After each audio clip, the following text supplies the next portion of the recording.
Hello friends, good morning. आप सभी को हमारे चैनल इलाहाबाद एजुकेशन क्लासेस में स्वागत है। दोस्त, जैसे कि आप देख रहे हैं कि हिंदी का कई दिन से वीडियो नहीं बन पा रहा था, तो अब हमारा वीडियो परमानेंट जाएगा। और परमानेंट वीडियो जाएगा और उसमें मेन बात ये है कि अभी तक हमने ग्रामर का पोर्शन पढ़ा हुआ था हिंदी में, चाहे वो 9 का हो, चाहे 10 का हो, चाहे 11 का हो, चाहे 12 का हो। अब जब हम स्टार्ट करने जा रहे हैं वो अब काव्य स्टार्ट करेंगे, ठीक ना। अब ये पहला हमारा लेक्चर है काव्य का। तो बोर्ड एग्जाम का कक्षा 10 का, ये 12 का नहीं है। ये लेखक इसके हैं सूरदास और चैप्टर का नाम है पद। तो हम पहले इसी को स्टार्ट करते हैं। बहुत व्याकरण पढ़ते पढ़ते उब गए हैं, तो मैंने सोचा थोड़ा काव्य की ओर चल लेते हैं। थोड़ा काव्य क्या होता है, इसके अर्थ जाने थोड़ा, क्योंकि बहुत से टीचर होते हैं, बहुत से स्टूडेंट होते हैं जो काव्य से बहुत डरते हैं, पढ़ाने के लिए भी और स्टूडेंट पढ़ने के लिए भी बहुत डरते हैं। तो अब आपको डरना नहीं है। आप जानते हैं कि मैं कैसे पढ़ाता हूँ, एकदम बेहतरीन तरीके से पढ़ाता हूँ। जितना छोटा हो सकता है उतना छोटा करके पढ़ाता हूँ, जितना छोटा कंटेंट हो सकता है उतना छोटा मैं देने का प्रयास करता हूँ। अब आपको अत्यधिक समझाने का मैं प्रयास करता हूँ। तो चलिए हम स्टार्ट करते हैं। क्या हमारा पहला चैप्टर का नाम है पद। इसके लेखक कौन है? सूरदास जी हैं। आपको एकदम बेहतरीन तरीके से बैठना है। अब आपके आसपास कोई ना होना चाहिए, क्योंकि ये काव्य है। जब तक आप बेहतरीन से इसको नहीं सुनेंगे तब तक आप लोगों को समझ नहीं आएगा। अगर मान लीजिए आप कोई काम कर रहे हैं और इसको ही पढ़ रहे हैं ना, तो ऐसे में आप लोगों को समझ नहीं आएगा। या आप ईयरफोन का यूज़ कर सकते हैं, दोनों कानों में लगा करके इसको पढ़ सकते हैं, ना कि बाहर की आवाज़ ना आ सके, सिर्फ यही वाली आवाज़ मेरी वॉइस आप लोगों तक सुनाई दे। तो इसलिए आप लोग ईयरफोन का यूज़ कर सकते हैं, ठीक है ना। और बेहतरीन से एकदम पढ़ने का प्रयास करिएगा। तो आइए हम लोग स्टार्ट करते हैं। पहला लेसन है, क्या है? पद है। इसके रचयिता कौन है, लेखक कौन है इसके? सूरदास जी हैं। चलिए, आप लोगों को डरने की जरूरत नहीं है कि सर काव्य इतना ढेर सारा समझ में कैसे आएगा। आपको डरने की जरूरत नहीं है, ठीक ना। क्योंकि दशरथ माझी कहना है कि जब तक तोड़ेंगे नहीं तब तक छोड़ेंगे नहीं, ठीक ना। तो वही टैगलाइन हमें लेकर के चलना है। तो आइए हम लोग स्टार्ट करते हैं। तो पहली बात मैं ये बता देना चाहता हूँ कि मेरी थोड़ा तबीयत नहीं सही है, तो इसलिए अगर राग में कोई दिक्कत होती है तो आपसे उसको कोई वो नहीं होनी चाहिए परेशानी। आपको अर्थ पर आना है कि अर्थ इसका क्या होता है, बस हो गया, ठीक है ना। तो आइए हम लोग स्टार्ट करते हैं। सब लोग अपने मन में पढ़ते चलिएगा। क्या है? चरण कमल बंदो हरि राई, जाकी कृपा पंगु गिरि लंघे, अंधे को सब कछु दर्शाई, बहिरौ सुने गूंगी पुनि बोले, रंक चलय सिर छात्र धराई, चरण कमल बंदो हरि राई, सूरदास स्वामी करुणामय, बार बार बंदौ तिहि पाई, चरण कमल बंदौ हरि राई। ये हमारा क्या था? पहली पंक्ति थी, ठीक है ना। अब इसका हम लोग अर्थ समझते हैं। तो जो हमारे कवि या रचयिता जो सूरदास जी है ना, वो इसके क्या है? लेखक हैं। और चैप्टर का क्या नाम है? हमारा पहला पद नाम है। तो आइए हम इसकी अर्थ के बारे में अब स्टार्ट करते हैं। आप लोग अब इसको मैंने पढ़ा दिया, अब अर्थ स्टार्ट करते हैं। क्या लिखा है? चरण कमल बंदो हरि राई। आप लोगों की स्क्रीन पर दिखाई दे रहा है पूरा, जहां पास ना दिखाई देगा आप लोग कमेंट करिएगा। चरण कमल बंदो हरि राई। सूरदास जी कहते हैं चरण कमल बंदो हरि राई। चरण कमल बंदो हरि राई यानी कि उस परम पिता परमेश्वर की मैं कमल रूपी चरणों की वंदना करता हूँ। उस परम पिता परमेश्वर की मैं चरण रूपी कमल रूपी चरण की वंदना करता हूँ। जाके कृपा पंगु गिरि लंघै, अंधे को सब कुछ दर्शाई। जिनकी कृपा से एक लंगड़ा व्यक्ति पर्वत को लांघ जाता है, यानी कि पार कर जाता है, और अंधे को सब कुछ दिखाई देने लगता है। बहिरा व्यक्ति सुनने लगता है, और गूंग पुनि बोले, और गूंगा व्यक्ति पुनः बोलने लगता है। रंक चले सिर छत्र धराई। क्या लिखा है? रंक चले सिर छत्र धराई। रंक यानी कि भिखारी, छत्र मुकुट, और रंक यानी कि रंक किसको कहते हैं? भिखारी को। और भिखारी व्यक्ति जो राजा की तरह मुकुट धारण करके चलने लगता है। सूरदास स्वामी करुणा मैं बार बार बंदों तिह पाई। सूरदास जी कहते हैं, करुणामय स्वामी और दया के सागर स्वामी की मैं बार बार अपने अद्भुत चरणों की वंदना करता हूँ। क्या है? सूरदास जी कहते हैं कि करुणामय और दया के सागर स्वामी की मैं बार बार अद्भुत चरणों की वंदना करता हूँ। यह हमारा पहला पंक्ति का श्लोक था, वो सॉरी अर्थ था। इसको आइए एक बार फिर से सुन लेते हैं, ठीक ना। यहाँ समझिए, चरण कमल से यहाँ तक तिह पाई तक आप लोग समझिए, ठीक ना। मैं अब अर्थ बताने जा रहा हूँ पूरे का डिटेल में। शुरू समझिएगा कि उस परम पिता परमेश्वर की मैं कमल रूपी चरणों की वंदना करता हूँ, जिनकी कृपा से एक लंगड़ा व्यक्ति भी पर्वत को पार कर जाता है और अंधे को सब कुछ दिखने लगता है, बहिरा सुनने लगता है और गूंगा व्यक्ति पुनः बोलने लगता है, और भिखारी व्यक्ति भी राजा की तरह मुकुट धारण करके चलने लगता है। सूरदास जी कहते हैं, करुणामय और दया के सागर स्वामी की मैं बार बार उनके अद्भुत चरणों की वंदना करता हूँ। ये आपका ये पहले पंक्ति का क्या था? अर्थ था। अब अगर हम इसमें व्याकरण की बात करें, अगर हम इसमें देखें कि इसमें रस कौन सा है इस वाली पंक्ति में, तो इसमें भक्ति रस है।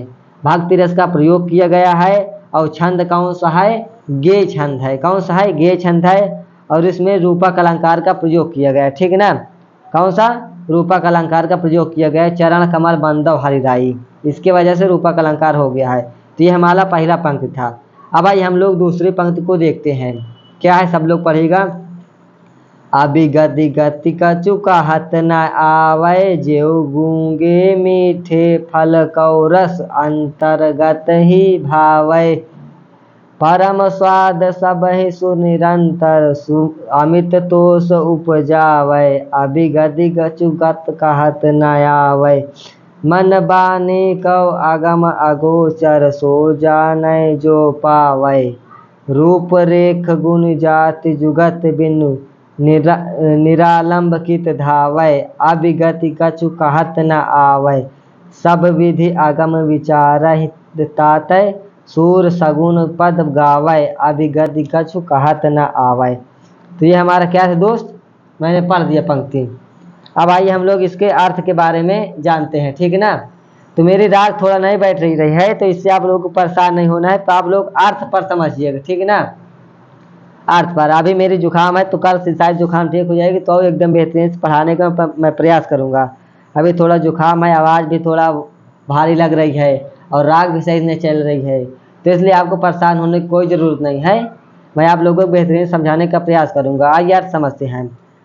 अभिगत गति कछु कहत न आवे, क्या है? अभिगत गति कछु कहत न आवे, कि उस निराकार ब्रह्म की गति को कुछ कहा नहीं जा सकता।